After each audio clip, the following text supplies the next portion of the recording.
Hello and welcome to Mythical Meeples. Today I'll be playing another game of Forbidden Island, this time with 3 players, starting at the legendary level. Today we are joined by the explorer, the engineer and the diver in their search for the lost treasures of the Archean Empire. First up is the explorer. So they're going to move down here and shuffle their card over to the diver.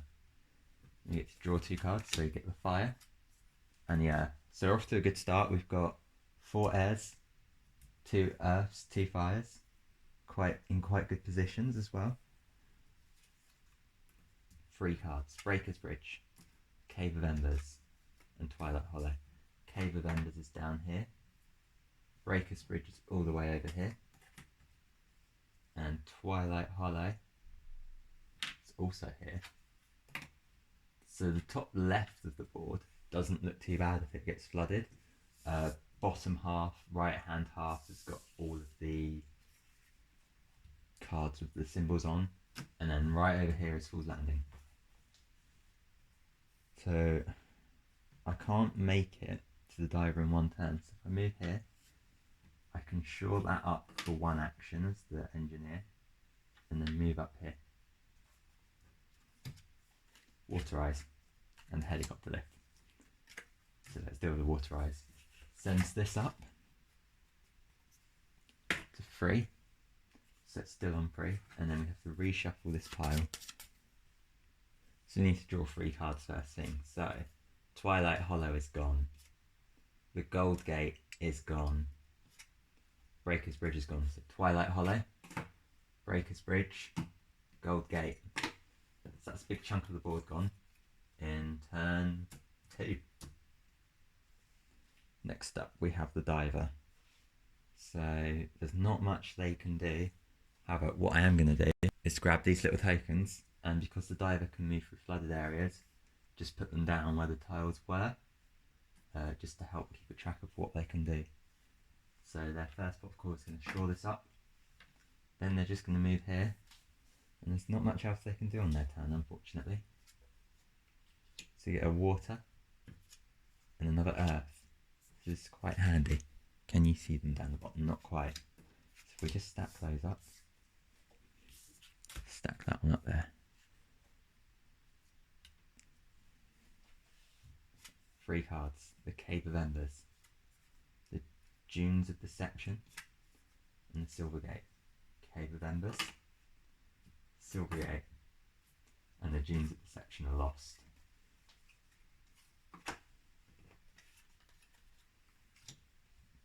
So now we have the Explorer.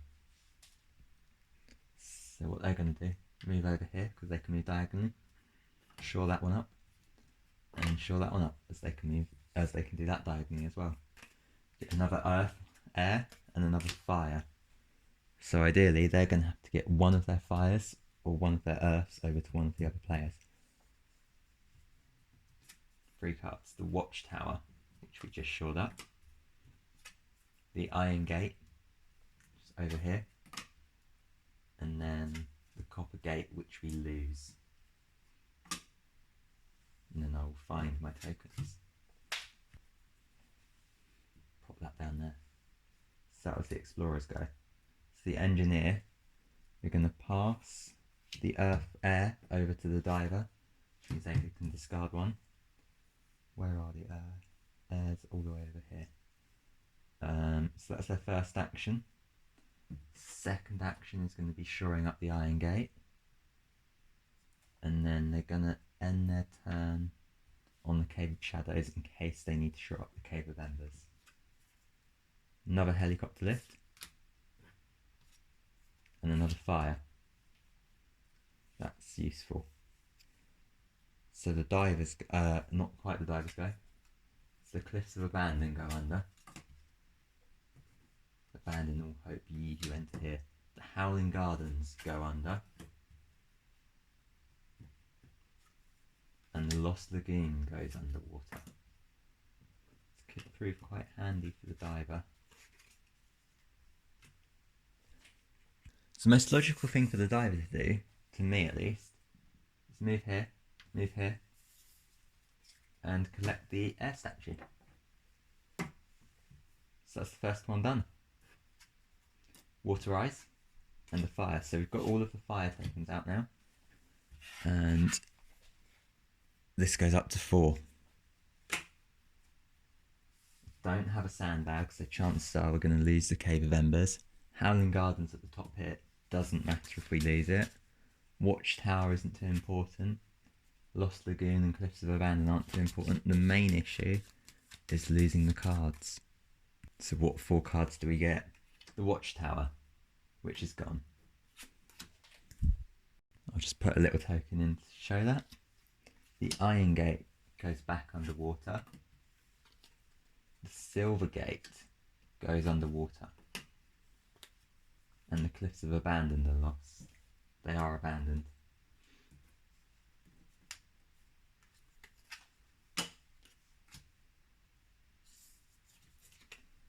So who's up next? The Explorer.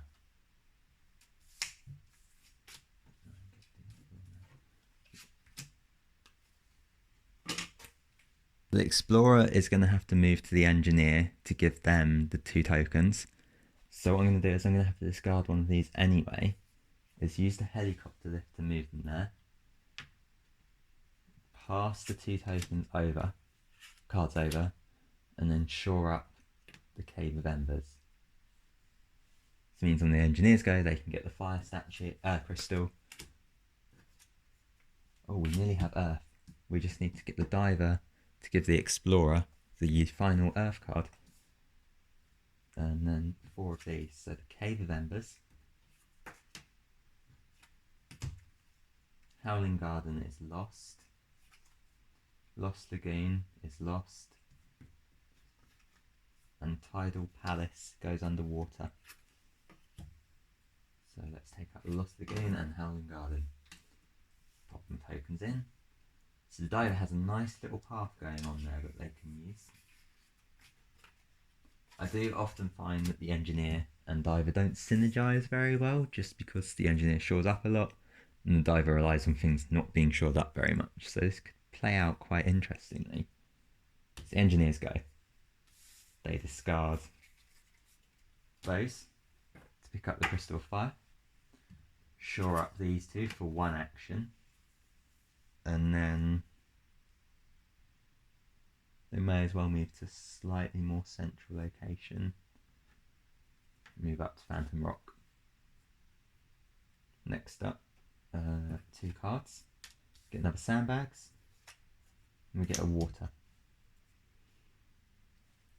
4 cards from here. So Crimson Forest is underwater. Fool's Landing all the way over here.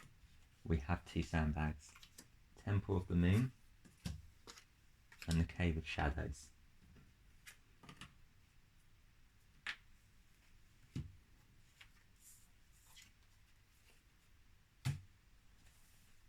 So that was the Engineer. Now we have the diver. So the divers go. As they can swim through flooded tiles, they're going to move here for 1 action. Second action is to move to the Explorer. Third action, give them the final tile. We've got the air statue, so we can discard that. And that's their go. Helicopter lift. And the water. Now we need 4 of these. The Temple of the Sun, so that's fine because we're about to get that one. Bronze Gate, which is down here. Phantom Rock over here. And Whispering Garden tucked away here. So nothing went under that turn. It's all just looking a bit precarious. So the Explorers go. They're going to move to the Temple of the Sun, capture the treasure, and then they have 1 more action with which they are going to flip over Actually no, yeah, Phantom Rock, to try and preserve a pathway back to Fool's Landing. Water Eyes. And the water. So 3 of the waters now. So let's deal with this first. Oh, not down, up. Still on 4. Need to reshuffle our pile. So they're going to Sandbags, Fool's Landing. And I think I should Sandbags one of these. I think we're going to Sandbags up the Tidal Palace. Actually, yeah, let's do that. Keep it alive, just in case. So we need to draw 4 new tiles. Crimson Forest is gone. Whispering Garden is gone. Cave of Shadows is gone, so the dive can move there. And Fool's Landing is underwater. That was the Explorer's go.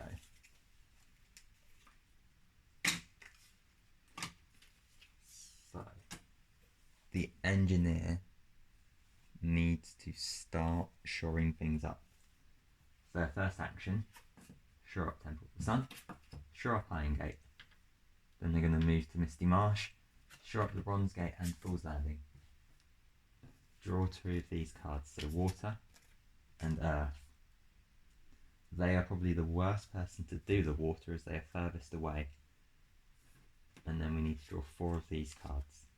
So Phantom Rock goes under. Temple of the Moon is gone. Couldn't see it there. Silver Gate goes underwater.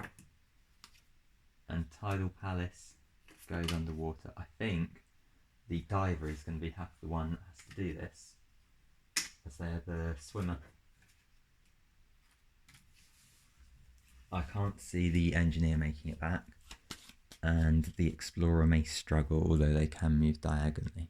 So I have a plan, which I'm obviously, due to the cards coming up, may not work. Diver is going to go up after this, which means they're going to need to get all of the cards from the other characters. So they're going to swim down here, shore up the Tidal Palace, and then swim back again to end their turn with the Engineer.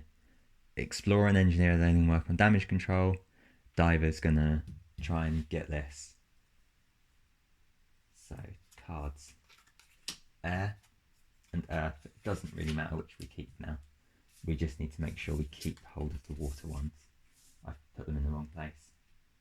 Air and Earth, I said. There you go. 4 cards. Bronze Gate, Temple of the Sun,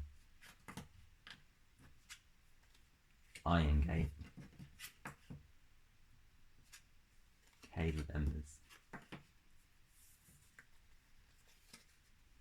So the Engineer, no, Explorer, sorry. I need to get the water card over here. Does feel like a bit of a waste. So we're going to helicopter lift them to the same spot. Give that for 1 action. And then shore up these 2 because we can go diagonally. Draw cards, Earth and the Sandbags. So Misty Marsh, Coral Palace and the Observatory are all coming up. So Misty Marsh, Observatory and Coral Palace. Then I need to draw 1 more card and hope it's not the Misty Marsh. Not sure whether it's worth using the Sandbags or not. So the Engineer's going to take a risk, and we're not going to use the Sandbags, and the Observatory's gone. Only reason I was concerned about that was because otherwise the Engineer's not going to do anything on their go, but that's fine. So, first port of call, shore up these 2 for 1 action, pass these over to the diver and I forgot to discard cards, but there you go. Draw 2 of these. Fire, Earth, and 4 of these. Misty Marsh, Temple of the Sun. So Misty Marsh goes under. Temple of the Sun is gone. Coral Palace is gone. And the Tidal Palace is underwater, which we may be able to work to our advantage. So the diver is now up. And they can go, this is why I use the tokens, so they can swim all the way up here, around here, and their turn on, and get to the Tidal Palace this turn. Discard that to gain the capture the treasure. And then swim. And end up on Fool's Landing. And then all we have to do is survive. So, treasures first. Water rise. And then air. So we're up to 5. So these two are both coming up. So that's gone. And that's gone. And I need to draw 3 more cards. Oh, rescue that. So the Cave of Embers is gone. The Bronze Gate is under. And Fool's Landing goes under. Fortunately, I have a helicopter lift. So that means I can discard that to win. So our team has been successful in capturing the treasures. And not much of the island is left, but they did what they came here to do. Thank you for watching. I hope you enjoyed this video and hope you enjoyed this playthrough of Forbidden Island. If you like my content, please like, share, subscribe, comment below. It all helps. It all helps support me. And if you also want to support me, you can become a member of Mythical Meeples, or you can become a patron if that sounds more like your kind of thing. Thanks again, and we'll see you in the next one. Bye for now.